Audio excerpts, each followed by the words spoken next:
D'où vient l'idée de beylik chez les Algériens?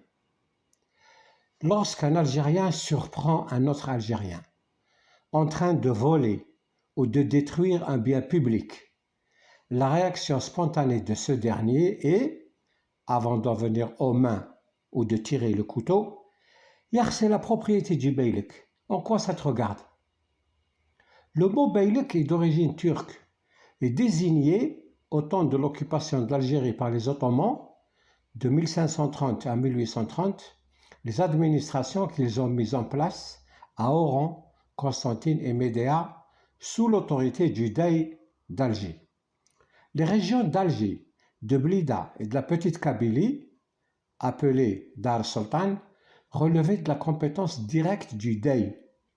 C'est sur ce découpage administratif que la France installera en 1848 les 3 départements, Alger, Oran, Constantine, formant l'Algérie française entre guillemets. L'Algérie a très tôt attisé les convoitises étrangères en raison de son emplacement géographique et de ses richesses. Et c'est ainsi qu'elle a connu de nombreuses invasions dont la plupart se sont transformées en occupations durables, donc en apports humains, culturels et linguistiques dont les uns furent assimilés et les autres rejetés.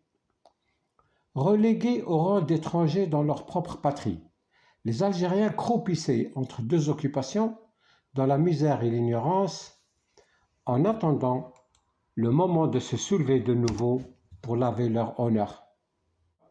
L'attachement à la liberté, porté par chaque Algérien depuis les temps immémoriaux, n'a paradoxalement pas débouché sur une résolution collective à demeurer libre. Et c'est pourquoi notre pays a passé le plus clair de son temps sous domination étrangère. Faute de pouvoir s'illustrer avantageusement, ce noble sentiment devait fatalement dégénérer en refus viscéral de la norme, de la loi et de l'ordre, quel qu'en fût l'initiateur. À force de s'exercer hors de tout cadre social et d'être ramené à des considérations purement subjectives, le sens de la dignité est devenu un enfermement sur soi, une fierté mêlant vertu et défaut, une opposition à toute considération publique ou civique. L'extrême sensibilité de l'Algérien aux injustices et aux inégalités est une donnée constante de son tempérament et explique pourquoi il a été de toutes les révoltes sociales et pourquoi il n'a pas hésité à s'engager dans des schismes à vocation égalitaire comme le donatisme, le kharidjisme et le chiisme fatimide. Si l'islam a conquis l'âme berbère, à la différence des paganismes carthaginois et romains, du judaïsme et du christianisme, c'était précisément en raison de son adéquation avec les inclinations naturelles de nos ancêtres pour la liberté, la justice et les vertus morales. Les États érigés par les Romains, les Ottomans ou les Français sur nos terres n'ont ni impliqué ni concerné l'Algérien tout au long des 1000 ans qu'ils ont duré. Ségrégationnistes, oppressifs, inégalitaires et tournés vers les seuls intérêts de l'occupant, ils l'ont au contraire systématiquement spolié, humilié et dressé contre ses propres frères.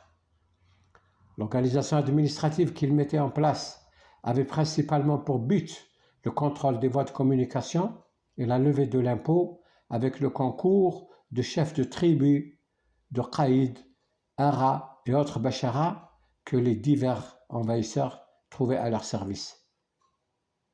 Autrement, ces institutions n'étaient que des plaquages superficiels sur une psychologie résolument réfractaire à l'étranger et consciente que celui-ci ne cherchait pas le bien des populations locales, mais seulement leur dépouillement et leur asservissement.